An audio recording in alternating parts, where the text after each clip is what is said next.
चलो, दूसरा तरीका लिखेंगे बच्चों प्रोटेक्शन का। दूसरा तरीका है स्मॉल बी, सेक्रीफिशियल प्रोटेक्शन। अब सेक्रीफिशियल प्रोटेक्शन में भी बेटा रोमन नंबर करके कुछ कुछ बातें लिख लेंगे। रोमन नंबर 1 एक्चुअली एक एक नंबर का कभी कभी कुछ कुछ आ जाता है, पर बहुत फेमस नहीं है, पर फिर भी आपको बोर्ड्स के लिए भी पता होना चाहिए। सेक्रीफिशियल प्रोटेक्शन में बच्चों सबसे पहला पॉइंट लिखेंगे sacrificial protection means covering the iron surface with layer of metal which is more active यानी कि electropositive than iron and thus prevents the iron from losing electrons, full stop। Hindi भी सुनते रहिए भाई। सेक्रीफिशियल प्रोटेक्शन में हम करते ये हैं, नाम से ही समझ में आ रहा है, सेक्रीफाइस कर देना। मतलब बेटा लोहे को अगर बचाना है तो लोहा अल्टीमेटली जंग खाता क्यों है, हमने क्लास में देखा है, क्योंकि ऑक्सीडाइज करता है।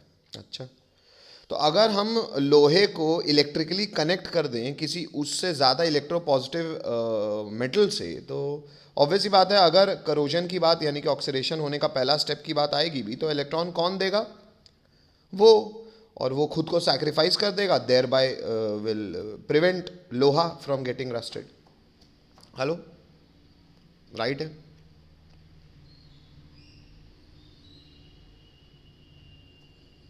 Yes sir. ठीक है। अब इसमें बोर्ड में क्या पूछा जाता है, एक्चुअली बेटा बोर्ड में लोहे से एक इलेक्ट्रोपॉजिटिव मेटल है जिंक, और जिंक से लोहे को बचाने की प्रक्रिया का एक नाम चलता है प्रैक्टिकल लाइफ में, है ना। तो वो प्रक्रिया आपको पता होनी चाहिए नाम से, इसलिए ये बता रहा हूं। आगे बढ़ूं, रोमन नंबर 2 लिखवाऊं? एक मिनट सर। रुक गया बेटा।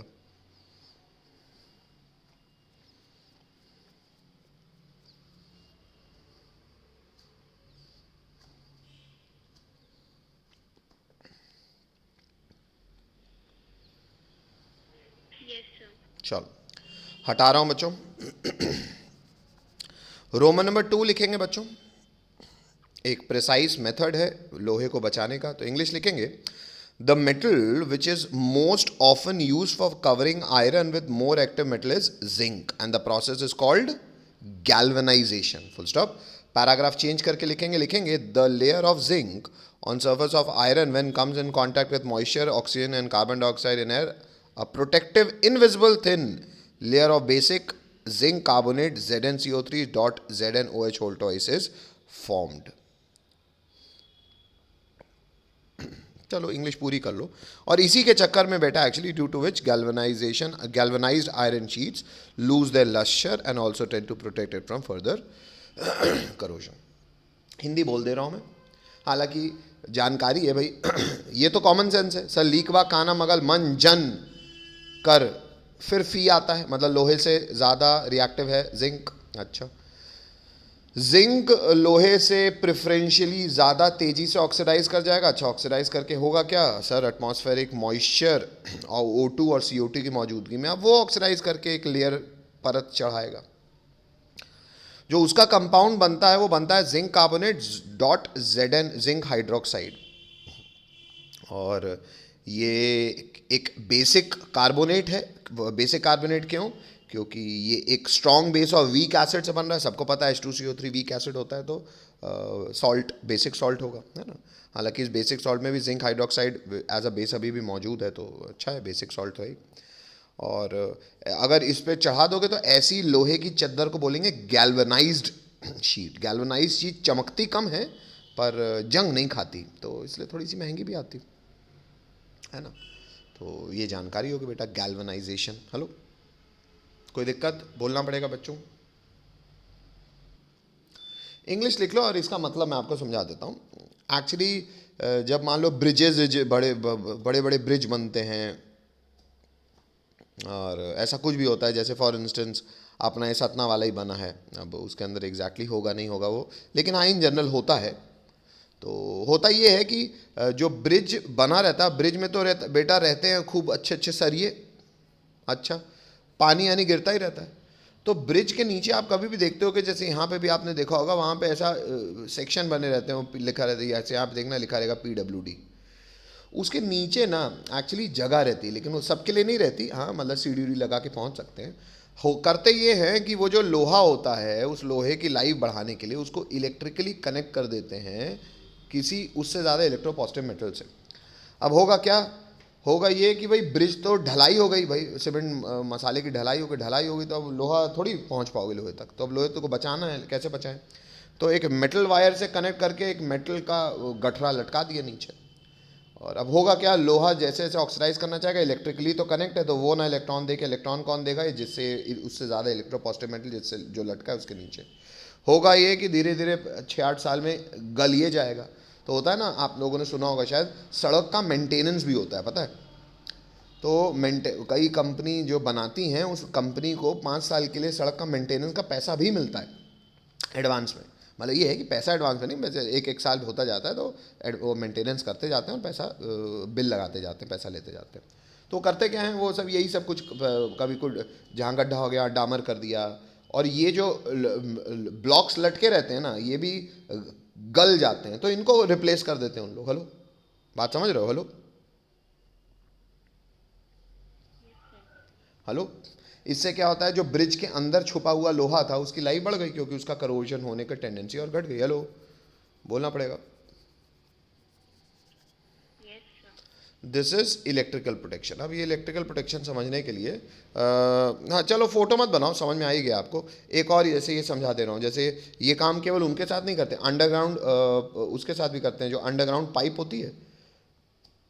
अब जैसे आप लोग ने शायद ये सुना भी होगा, अफ़गानिस्तान से, ईरान से तो खैर जो बिटुमन होता है ना, डामर, हालांकि वो लाइन नहीं बनी है, पर अफ़गानिस्तान से तो एक लाइन भी आई है जिससे गैस हम लोग आपस में खरीदारी कर रहे हैं, इंडिया अफ़गानिस्तान। ये अगर आप लोगों ने सुना हो, गेल करके एक IUP public centre undertaking, PSU बोलते हैं ना, PSU कंपनी, जैसे NTPC पावर ग्रिड, वैसे गेल करके कंपनी है। ये एक्चुअली एक कंट्री और दूसरी कंट्री के बीच में अंडरग्राउंड पाइपलाइन बनाती है, ताकि भाई ट्रांसपोर्टेशन बच जाता है ना, भाई कुछ भी लिक्विड गैस का लेन देन इन पाइपलाइन से हो जाता है। हेलो, अब भाई यहाँ ये पाइप बनाई, यहाँ पे मीटर लगा लिया, तो जो बेच रहा है वो कितना देगा वो उसको गिनता जाएगा, और ये जो खरीद रहा है वो अपने यहाँ से गेज नापता जाएगा। हेलो हेलो, तो ये जो ट्रांसपोर्टेशन कॉस्ट है वो बच जाएगी, भाई एक बार वन टाइम इन्वेस्टमेंट है। हेलो, तो गैस ट्रांसफ़र और कई बार petroleum oil transfer, crude oil transfer ऐसे भी करने का प्रावधान है, गेल ने शुरू भी किया है इंडिया अफगानिस्तान के बीच में। हेलो हेलो, अरे बोल भी दो यार। अच्छा, Yes, sir. तो उसके लिए अंडरग्राउंड पाइप भी लगती होगी, लोहा भी डलता होगा अंदर, तो वो लोहा भी हम चाहते हैं भैया एक बार बना वो थोड़ी सालों साल चले, तो उसमें भी ऐसा इलेक्ट्रिकल कनेक्शन वो प्रोटेक्शन कर दो। देखो मैग्नीशियम जोड़ दिया लोहे को। हेलो, बात समझ में आ गई? फोटो वोटो बनाने की जरूरत नहीं है। हेलो, जी, sir. अगर कोई स्पॉन्टेनियस केमिकल चेंज होता है, स्पॉन्टेनियस मतलब खुद ब खुद, और कोई स्पॉन्टेनियस केमिकल चेंज से अगर बिजली बनती है, तो उससे कौन सा सेल गवर्न करता था? Electrochemical cell. अब हम उल्टा काम करेंगे, मतलब मान लो हमने बिजली पास की, हमने इलेक्ट्रिसिटी फ्लो करवाई, और इलेक्ट्रिसिटी फ्लो कराएंगे तो ज़बरदस्ती जो काम नहीं होना है वो भी करवा सकते हैं, यानी कि एक नॉन स्पॉन्टेनियस केमिकल चेंज भी कराया जा सकता है। Hello hello, Yes, sir. अच्छा, तो वो सेल जिसमें बिजली पास करके हम केमिकल चेंज करवाते हैं उसे कहते हैं इलेक्ट्रोलिटिक सेल, और अब उसी के बारे में हमको पढ़ाई करनी है। तो स्टामा करके, स्टामा क्या डाला बच्चों आपने?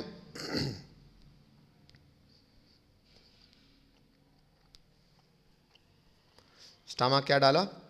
Electrolytic cells and electrolysis. ठीक है,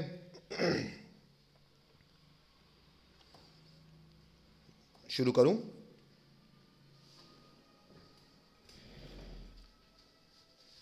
Yes, sir. अब बेटा इलेक्ट्रोलिसिस क्या होता है, इलेक्ट्रोलिटिक सेल क्या होती है, इसके लिए बहुत ज़्यादा कहानी करने की ज़रूरत नहीं है, सीधा बिना किसी 1 2 3 4 के इंट्रोडक्टरी इंग्लिश लिखेंगे in an electrolytic cell comma external source of voltage is use to bring about a chemical reaction, और ब्रैकेट में लिख लेंगे कौन सी एनर्जी किस में बदलेगी बच्चों, यहाँ पे इलेक्ट्रिकल एनर्जी बदलेगी, किसमें किसमें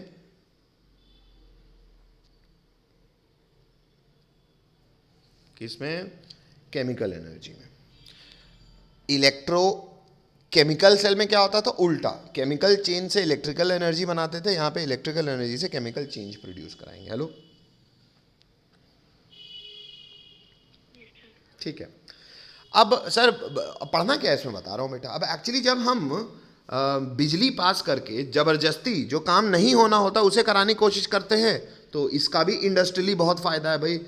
कुछ ऐसे मेटल्स हैं जिन्हें नेचर में एक्सट्रैक्ट करना बड़ा बड़ा कठिन है, लेकिन ज़बरदस्ती कोई रिएक्शन करवा के हम उनको एक्सट्रैक्ट कर सकते हैं और उनको बेच सकते हैं। तो इलेक्ट्रोलिसिस उसका बेसिक फाउंडेशन है। तो इलेक्ट्रोलिसिस में जो स्टडी जो एनालिसिस होता है बेटा, वो एक्चुअली दो हिस्सों में विभाजित है। तो नेक्स्ट लाइन से लिखेंगे बच्चों, नेक्स्ट लाइन से लिखेंगे वही बिना इंट्रोडक्टरी, मतलब इंट्रोडक्टरी इंग्लिश ही है, बिना 1 2 3 4 के। नेक्स्ट लाइन से लिखेंगे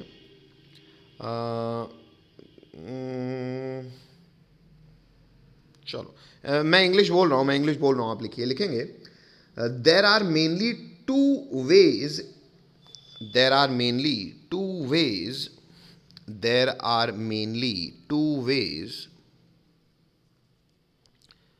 दो तरीके किसके, in which analysis, in which analysis is done in electrolysis. मतलब जब हम बिजली पास करते हैं और केमिकल चेंज कराते हैं तो मुख्यतः दो तरीके हैं चीज़ों को एनालाइज करने के। अब लिखेंगे हम, हालांकि पहले लिस्ट कर लेते हैं फिर उसको कैपिटल ए कैपिटल बी बना देंगे। लिख लिया सबने इतना? हेलो, ठीक है, तो पहले लिख ही लो, चलो कोई बात नहीं। दो एनालिसिस के तरीके हैं बच्चा। लिखेंगे सबसे पहले कैपिटल ए, पहला प्रकार का एनालिसिस। पहला एनालिसिस कहलाता है बच्चों, अच्छा इंग्लिश लिखी तो ये, पहला एनालिसिस कहलाता है बच्चों क्वांटिटेटिव एनालिसिस। आप लिखिएगा क्वांटिटेटिव एनालिसिस। क्या लिखिएगा?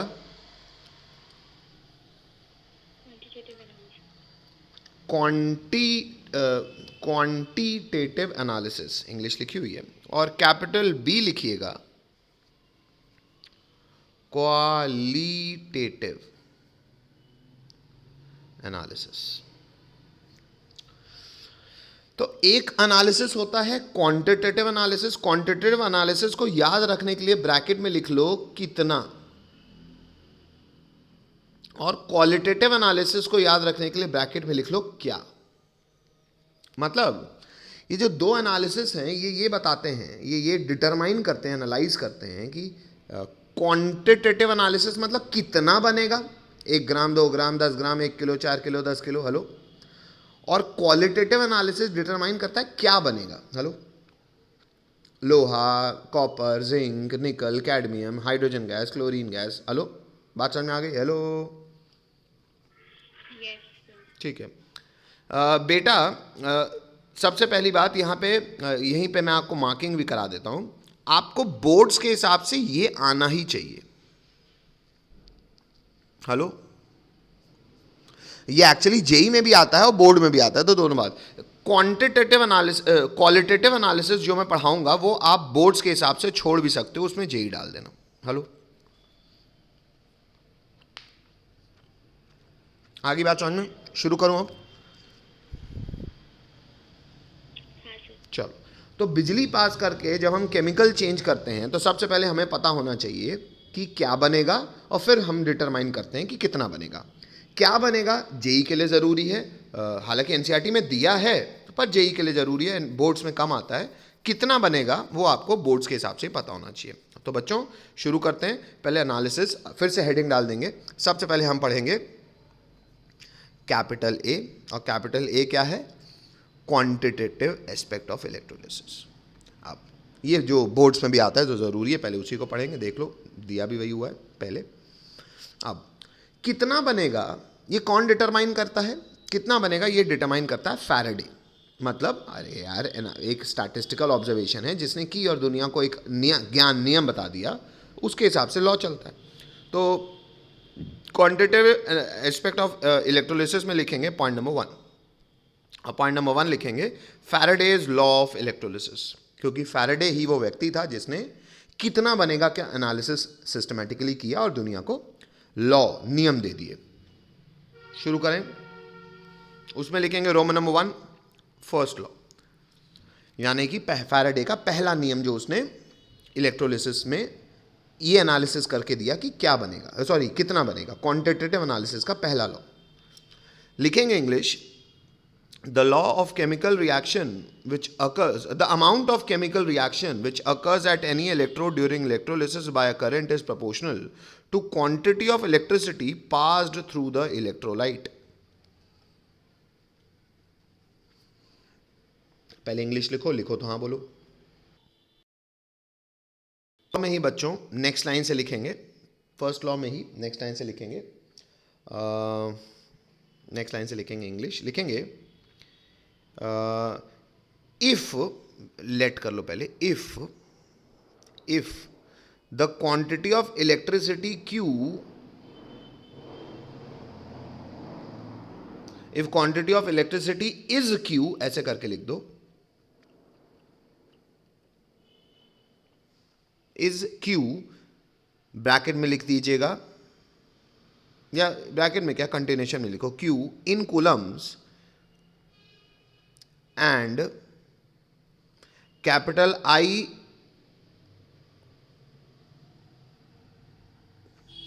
is current in ampere and T is time in second. लिख पाओगे इतना, लिख पाओगे इतना? एक बार रिपीट कर दीजिए। चलो एक काम करो बेटा, रुक जाओ, ये अच्छा, एक्चुअली इससे अच्छा मैं आपको बहुत अच्छे से दिखा भी नहीं रहा है।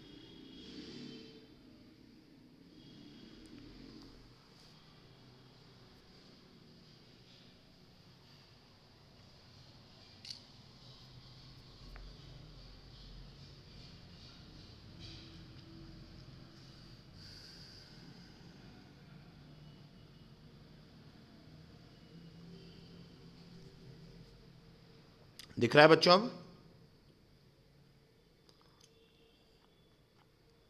Yes sir. चलो इंग्लिश पूरी लिख लो बच्चों, फिर से जिसने लिख लो ठीक है, संशोधित कर दे हिसाब से, वरना जिसने नहीं लिख पाया वो लिख ले। लिखेंगे the amount of electricity means quantity of charge Q in coulombs, if I is current in amperes, bracket में लिख देंगे capital A, and T is the time in seconds, then सब जानते हैं अगर किसी भी इलेक्ट्रोलिटिक सेल से Q चार्ज फ्लो कर रहा है, I करंट फ्लो कर रहा है, Q चार्ज कूलम में है, I करंट एम्पियर में है, और टाइम जितने समय के लिए बह रहा है T वो सेकेंड में है, तो सब जानते हैं क्या Q बराबर क्या होगा?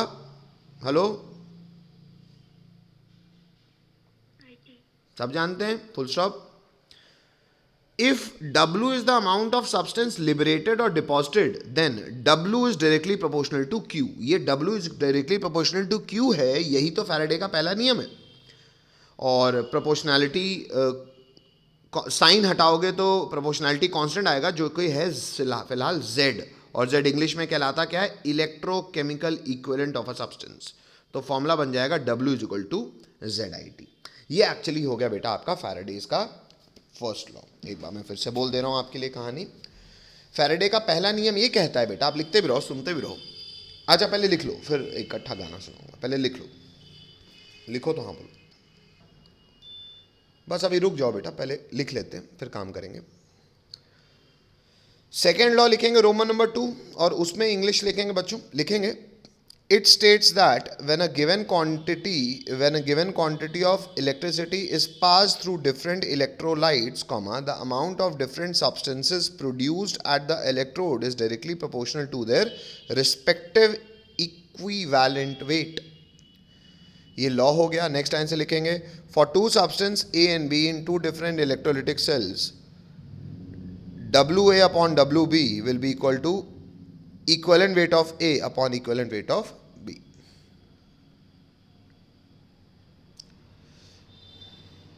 बस पहले इतना लिख दो बेटा, लिखो तो हाँ बोलो। अब हमने फैराडे ने ये कहा कि मान लेते हैं कि एक सेकंड बेटा, आ गया लगता है कोई, हाँ बेटा, फैराडे ने बोला कि जैसे मान लेते हैं, ये मान लो एक डब्बा है, ठीक है। इस डब्बे में क्या पड़ा हुआ है? इस डब्बे में मान लो कोई सोल्यूशन है, ठीक है। मैं आपको यहाँ पे समझा भी दे रहा हूँ इलेक्ट्रोकेमिकल सेल होता क्या है। अब सर अगर इस ये हाँ मान लो पानी है, तो पानी में सर क्या डालना पड़ेगा? सर सबसे पहले तो पानी में डालने पड़ेंगे आयंस, क्योंकि बिन आयंस के तो कंडक्शन होगा ही नहीं। हेलो हेलो, अच्छा। Yes, sir. तो लेट से मैंने क्योंकि नीला किया है तो मैं मान लेता हूँ, मैंने मान लो यहाँ पे डाल दिया कॉपर सल्फेट का सॉल्ट। कॉपर सल्फेट क्या बना देगा? कॉपर +2 आयन और सल्फेट के 2 माइनस आयन। तो अब तो पानी में आयन्स भी हैं, ठीक है। इसमें इसको कंडक्टिंग बनाने के लिए इसमें 2 मेटल के स्ट्रिप्स लगा दो। कोशिश करो मेटल कैसा हो? इनर्ट हो, है ना भी हो तो चलेगा, लेकिन वो केस अलग आ जाएंगे। फिर वो बात आ जाएगी क्वांटिटेटिव एनालिसिस की क्या बनेगा। तो फिलहाल मैं एक ऐसे इनर्ट इलेक्ट्रोड का इस्तेमाल कर रहा हूँ।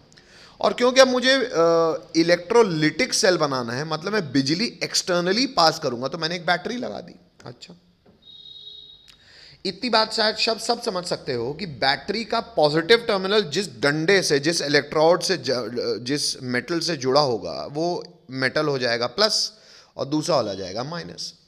हेलो, अच्छा। प्लस वाले के पास कौन से आयन्स आएंगे बेटा? प्लस वाले के पास पानी के कौन से आयन्स आएंगे? माइनस। हेलो, और माइनस वाले के पास पानी के कौन से आयन्स जाएंगे बेटा? Yes. इसमें किसको तकलीफ? Hello hello hello, No, sir. अच्छा। जो भी नेगेटिव आयंस जाएंगे बच्चों, आप खुद सोचो, नेगेटिव आयंस जाके भाई किसी चीज में अगर एक्स्ट्रा इलेक्ट्रॉन है तो क्या करेगा? इलेक्ट्रॉन देगा। मतलब इस वाले डंडे में जिसमें पॉजिटिव चार्ज आया है, क्योंकि बैटरी का पॉजिटिव टर्मिनल जुड़ा है, वहां पे कोई भी आयन आके इलेक्ट्रॉन दे रहा है। अगर वो इलेक्ट्रॉन दे रहा है मतलब वो ऑक्सीडाइज हो रहा है। मतलब इस वाले इलेक्ट्रोड में क्या हो रहा है बच्चों? ऑक्सीडेशन। वो इलेक्ट्रोड जिसमें ऑक्सीडेशन होता है उसे हम क्या कहते हैं? एनोड।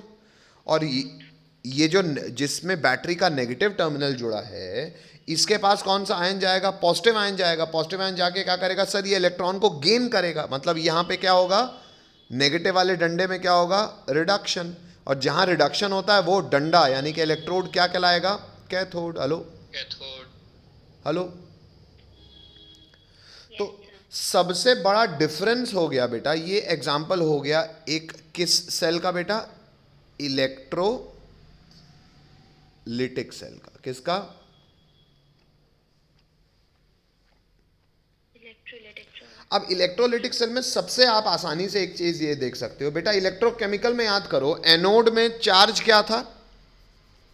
एनोड का नेगेटिव टर्मिनल था। हेलो, चेक कर लो। Yes, sir.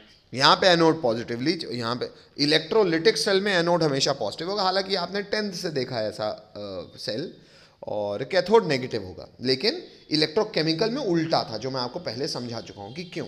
और यहाँ पे भी मैं हम समझा ही ना रहे हैं। हमने इसको एनोड क्यों बोला? क्योंकि यहाँ ऑक्सीडेशन हो रहा है, हमको इसके साइन से मतलब नहीं। हेलो, तो by the way electrolytic cell में एनोड पॉजिटिवली चार्ज होगा और कैथोड नेगेटिवली चार्ज होगा। इतनी बात समझ में आती? सबको बोलना पड़ेगा पहले। Hello, Yes, sir. अब फिलहाल मैंने आपको ये नहीं बताया बेटा क्या कि कौन माइनस कौन प्लस, क्योंकि क्या कौन सा एनालिसिस है भाई? कौन माइनस, क्या है माइनस, क्या है प्लस, ये कौन सा एनालिसिस कहलाएगा? बोलो। Qualitative.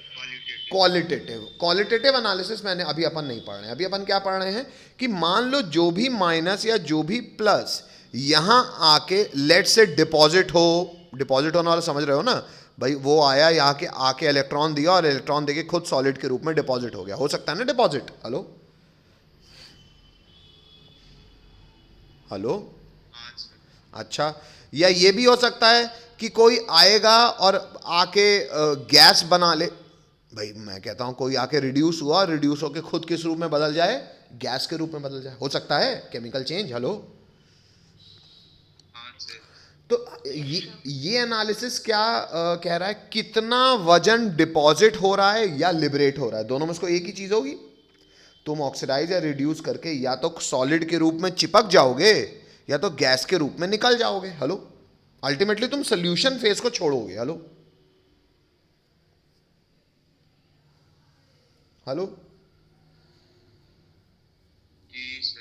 अच्छा, फैराडे लॉ किस चीज को डील करेगा? फैराडे लॉ डील करेगा कितना वजन डिपॉजिट हो रहा है या लिबरेट हो रहा है। इंग्लिश समझ में आती है? डिपॉजिट तब इंग्लिश बोली जाएगी जब वो चिपकेगा सॉलिड के रूप में, लिबरेट तब बोली जाएगी जब वो कुछ गैस बनेगी, और अमाउंट तो गैस का भी कुछ वजन होगा जो लिबरेट होगी।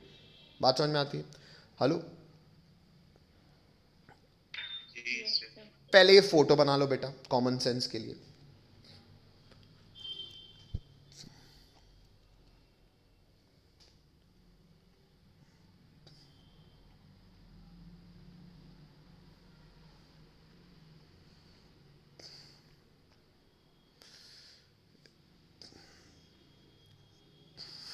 इसका काम करना है, यहाँ कॉपर सल्फेट मत लिखना है ना, यहाँ पे कोई भी आयन होगा। आपने माइनस प्लस तो लिखी दिया, जनरलाइज कर दिया ना मैंने इसको, इसलिए कह रहा हूँ।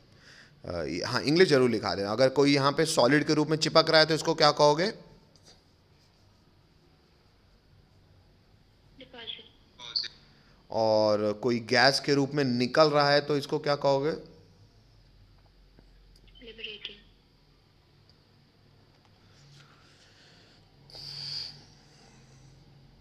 इस चीज को फैराडे लॉ, भले फैराडे लॉ के नीचे ही लिख रहे हो आप, पर इसको आप नोट डाल के लिखो, इसको नोट 1 डाल दो ये पूरे फोटो को। ठीक है, ये इलेक्ट्रोलिटिक सेल का एक जनरल एग्जांपल हो गया। This is note 1। ठीक है, लिखो तो हाँ बोलो बेटा। अभी हमने सिर्फ इलेक्ट्रोलिटिक सेल का एक एग्जांपल देखा, और इसमें फैराडे लॉ क्या एनालिसिस करने वाला है उसको हमने बस इंट्रोड्यूस किया, अभी लॉ नहीं समझा। एक्चुअली फैराडे लॉ देखने वाला है जो वजन डिपॉजिट या लिबरेट हो रहा है वो कितना है, उसके लिए अब लॉ बनेंगे। स्टैटिस्टिकल है, करके देखा माइकल फैराडे ने और नियम बना दिया, लॉ बना दिया।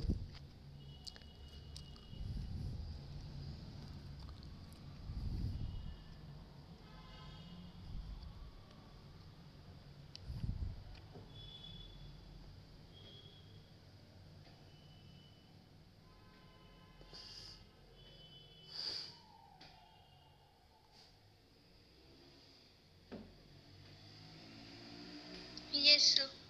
चलो आगे बढ़ जाऊं? चलो, कोई रोक नहीं रहा है। बच्चों ये फोटो बना लिया अपन ने, ठीक है। नेक्स्ट, अब पहले बात को समझ लीजिए, फिर इसको चलो एक काम करो, नोट 2 भी डालो बेटा, नोट 2 डालो।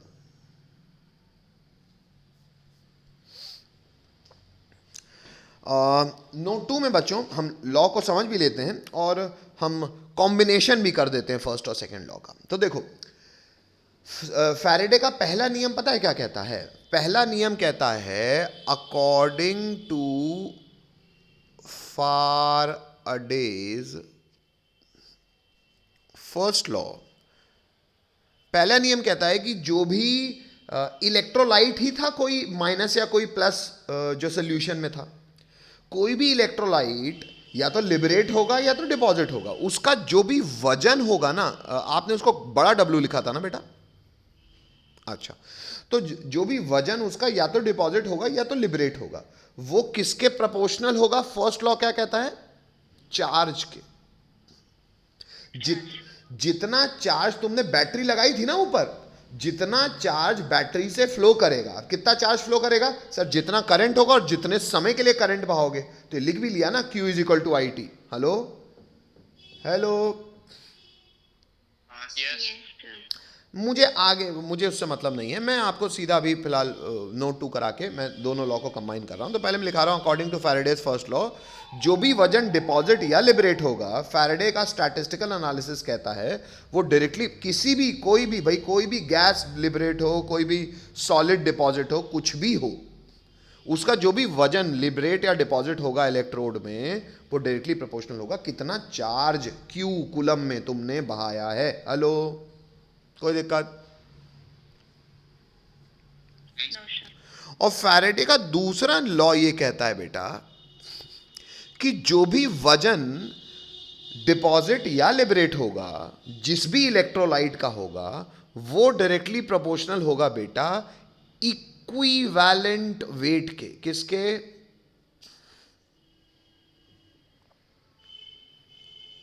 किसके? अब पहले लिख लो, भले इंग्लिश कुछ और है, मैं आपको इंग्लिश में समझा दूंगा, पर पहले इतनी बात समझो। Hello,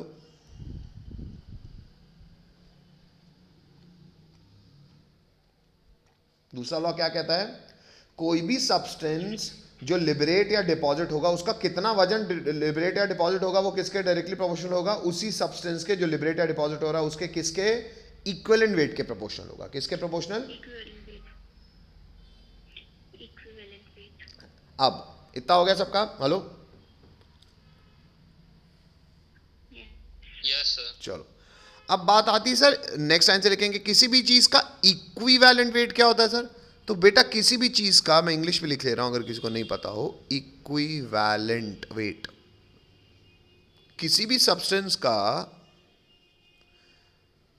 equivalent weight is nothing but उसका मॉलिक्यूलर वेट या मोलर मास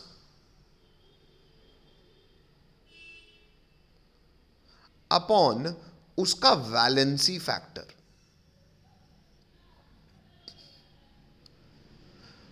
अब वैलेंसी फैक्टर क्या होता है बेटा? जैसे मान लो एग्जाम्पल के तौर पे कि अगर कॉपर जो है वो कॉपर आयंस जो हैं सॉल्यूशन में, वो 2 इलेक्ट्रॉन खा के कॉपर सॉलिड बना रहे हैं, तो कॉपर के लिए वैलेंसी फैक्टर क्या हो जाएगा बेटा? एक कॉपर आयन या एक कॉपर आयन कितने इलेक्ट्रॉन खा रहा है बेटा? 2। तो कॉपर आयन के लिए उसका वैलेंसी फैक्टर क्या हो जाएगा?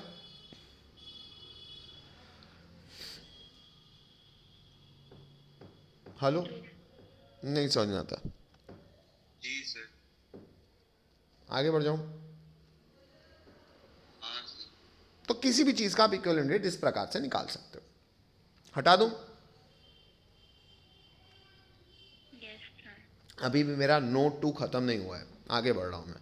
मैंने सिर्फ आपको मैथमेटिकली सरल शब्दों में फैराडे का पहला नियम और दूसरा नियम समझा दिया। हालांकि फैराडे का दूसरा नियम अभी, ये जो इसके लिए थोड़े से न्यूमेरिकल्स करेंगे तो आपको और इंग्लिश भी अच्छे से समझ में आ जाएगी अभी, लेकिन थोड़ा सा भी न्यूमेरिकल करने में मुझे एक काम और कराना है आपको। नेक्स्ट लाइन से लिखेंगे बच्चों इसी नोट में, ऑन कंबाइनिंग 2 लॉज, दोनों लॉ के कॉम्बिनेशन से हमें एक कंक्लूजन मिलेगा। पहला नियम क्या कहता है बेटा? जो वेट है वो किसके प्रोपोर्शनल होगा? चार्ज के। हेलो, चार्ज की. दूसरा नियम क्या कहता है? जो वेट है वो किसके प्रोपोर्शनल होगा? इक्विवेलेंट वेट के। हेलो, हाँ सर. दोनों को कंबाइन कर लो तो आ जाएगा weight is directly proportional to Q into E W, और डब्ल्यू अगर प्रोपोर्शनैलिटी साइन हटाओगे तो प्रोपोर्शनैलिटी कांस्टेंट आएगा। ये काम किसने करके दिया आपको? फैराडे. प्रोपोर्शनैलिटी कांस्टेंट भी किसका होगा? इलेक्ट्रोकेमिकल. अबे फैराडे का ही होगा ना। हेलो, हाँ सर. तो दोनों को कंबाइन करोगे तो एक प्रोपोर्शनैलिटी कांस्टेंट आएगा, और वो यहां आता है बेटा 1/f। What is the proportionality constant? 1/. 1/. Into Q into E W.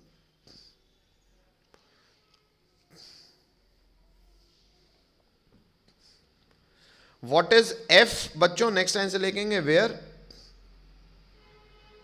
F क्या है बच्चों? बता चुका हूं, लिखवा भी चुका हूं। Charge on 1 mole electron known as Faraday's number, value equal to 96500 coulomb. याद है सबको? हेलो, जी सर. यहां से बेटा एक फॉर्मूला निकाल के आ रहा है, पता है क्या भाई? फर्स्ट लॉ से कंपेयर करो। पहले इतना लिखो तो हाँ बोलो।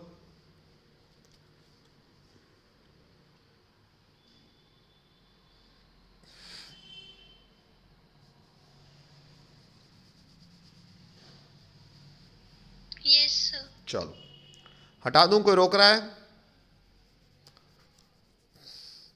नहीं। नेक्स्ट आंसर लिखेंगे बच्चों, by Faraday's first law. Faraday के पहले नियम से आप क्या जानते हो बच्चों? Exact W equal to Q sir. ZIT वाला वर्जन चाहिए बेटा मुझे, मैंने लिखवाया हुआ है। हाँ सर। या आप ZIT मत लिखो, आप लिखो ZQ।